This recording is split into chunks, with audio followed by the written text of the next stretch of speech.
Students यहाँ पे हमारे पास है एक्सरसाइज 2.5 और इसका क्वेश्चन है हमारे पास 2 right the conjugate of the following numbers. हमने इन नंबर्स जो कि यहाँ पे दिए हुए हैं, ये शॉर्ट क्वेश्चंस हैं, इनके हमने कंजुगेट्स मालूम करने हैं। यहाँ पे नंबर 1 है, लेकिन सबसे पहले एक बार फिर बता दूं, इसका कॉन्सेप्ट मैं बड़ी डिटेल के साथ मैंने करवा दिया है, लेकिन यहाँ पे क्वेश्चन शुरू करने से पहले थोड़ा सा बता दूं कि ये जो स्टेटमेंट है 2.3 एयोटा, इसमें एयोटा जो है वो हमारे पास एक इमेजरी यूनिट है। इसका हम अगर इसकी साइन चेंज करेंगे तो साइन चेंज करने से जो न्यू नंबर हमारे पास हासिल होगा, हमें पता चलेगा कि न्यू नंबर है साइन चेंज करने से, तो वो होगा कंजुगेट। नंबर 1 पे है 2 + 3 एयोटा। अगर हम एयोटा वाली स्टेटमेंट की साइन चेंज करते हैं तो हमारे पास फाइंड होगा 2 - 3 एयोटा। अब ये एक न्यू नंबर है और ये न्यू नंबर जो है इसकी साइन चेंज करने से हमें फाइंड हुआ है, तो ये होगा कंजुगेट। इसी तरह से नंबर 2 है 3 - 5 एयोटा। इसका आंसर है 3 + 5 एयोटा, जो इसका कंजुगेट है। हमने साइन चेंज करनी है एयोटा वाली स्टेटमेंट की। नंबर 3 पे है माइनस एयोटा, इसे करेंगे प्लस एयोटा। नंबर 4 पे है -3 + 4 एयोटा, इसमें होगा -3 - 4 एयोटा। नंबर 5 इसमें है -4 - एयोटा, -4 + एयोटा करेंगे तो कंजुगेट फाइंड होगा। नंबर 6 पे है एयोटा -3, नंबर 6 पे है एयोटा -3, इसका एयोटा की साइन चेंज करेंगे।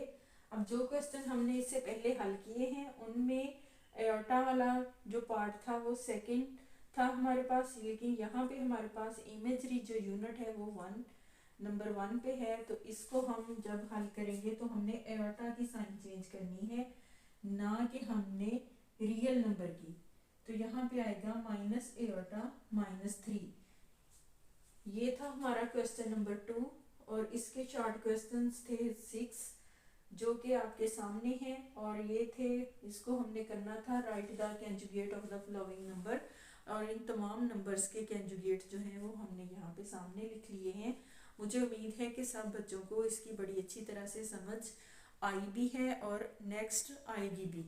यहाँ पे बच्चों हम करने जा रहे हैं एक्सरसाइज 2.5 और उसका क्वेश्चन नंबर 3 है। इसमें है right the real and imaginary part of the following numbers.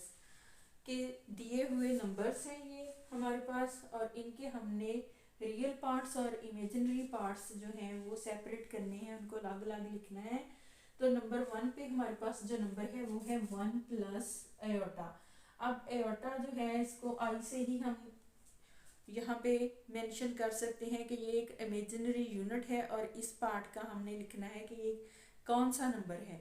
तो इसको हम लिखेंगे यूं, नंबर 1 पे 1 + एयोटा 1 है हमारे पास रियल, और इमेजिनरी में है हमारे पास ओनली एयोटा, जिसका मतलब है 1। मतलब इमेजिनरी नंबर में हम एयोटा के साथ जो भी डिजिट होगा हम उसे यहाँ पे लिखेंगे, लेकिन यहाँ पे अगर सिर्फ एयोटा है तो इसके लिए हम 1 लिखेंगे। उसके बाद है नंबर 2 पे, इसमें है -1 + 2 एयोटा। इसमें रियल नंबर जो है हमारे पास यहाँ पे -1 है और +2 एयोटा है, इसके लिए हम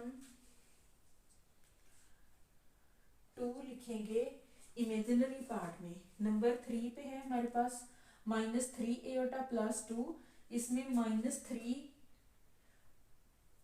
जो है वो है इमेजिनरी पार्ट और 2 जो है वो रियल नंबर है।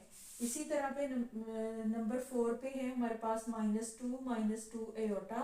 इसमें -2 जो है वो रियल है और -2 एयोटा में से -2 जो है वो इमेजिनरी पार्ट है इसका।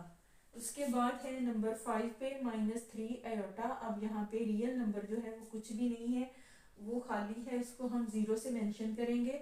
और इमेजिनरी में है -3, इसको हम लिखेंगे। उसके बाद है नंबर 6 2 + 0 एयोटा। इसमें रियल हमारे पास जो है वो 2 है और इमेजिनरी में जो है हमारे पास वो है 0, उसको हम 0 से मेंशन करेंगे। ये था क्वेश्चन। अब यहाँ पे तो ये सारे के सारे ये व्हाइट बोर्ड पे मैंने सामने लिख दिए हैं, लेकिन अगर आप लोग पेपर पे इसको हल करोगे तो यहाँ पे अलग अलग सेपरेट इसको लिखना पड़ेगा कि 1 क्या है और एयोटा वाली रकम क्या है, तो भी हम इसको यूं ही लिख सकते हैं। इस तरह से भी अगर करना चाहें स्टूडेंट्स तो कर सकते हैं, अगर ओवरऑल तमाम क्वेश्चन हल करने हों। लेकिन अगर कोई इसमें से पेपर में आ जाए तो आप लोग इसको यूं कर सकते हो कि ये स्टेटमेंट ऊपर लिखनी है, उसके बाद उसके नीचे स्टेप में आपने बताना है रियल नंबर और इमेजिनरी नंबर। तो ये था क्वेश्चन नंबर हमारे पास 3। उसके बाद हम करते हैं क्वेश्चन नंबर 4। बच्चों यहाँ पे हमारे पास है एक्सरसाइज 2.5। क्वेश्चन नंबर है 4। Find the value of x and y if x plus aorta y plus 1 is equal 4 minus 3 aorta. तो इस स्टेटमेंट को लेते हुए हमने x और y की वैल्यू फाइंड करनी है इस क्वेश्चन में।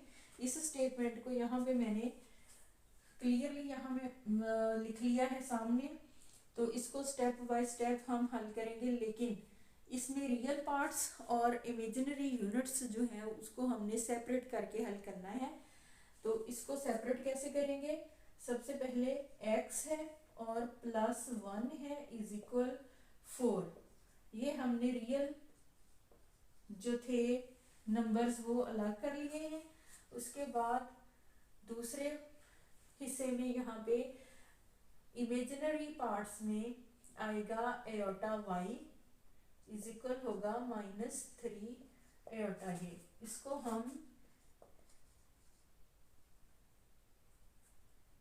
हम इमेजिनरी पार्ट कह सकते हैं। अब ये हमारे पास इक्वेशंस बन गई हैं, नंबर 1 इक्वेशंस और नंबर 2 इक्वेशंस। नंबरिंग करने की ज़रूरत नहीं है, इसको सेपरेट करें और इसको हल करें। यहाँ पे x इज इक्वल 4 है और प्लस 1 इसकी साइड चेंज होगी, माइनस 1 होगा और 4 में से माइनस 1 माइनस होने से यहाँ पे आएगा 3। ये होगी x की वैल्यू। इसी तरह से हमने जब y की वैल्यू फाइंड करनी है तो एयोटा को डिवाइड करेंगे दोनों साइडों में, दोनों तरफ से इमेजिनरी पार्ट जो है ये खत्म हो जाएगा, y इज इक्वल होगा माइनस 3 के। तो यहाँ पे y की वैल्यू आएगी माइनस 3। तो ये दोनों x और y की वैल्यू हमारे सामने है और ये क्वेश्चन जो है ये यहाँ पे खत्म हो गया और ये इसका आंसर है।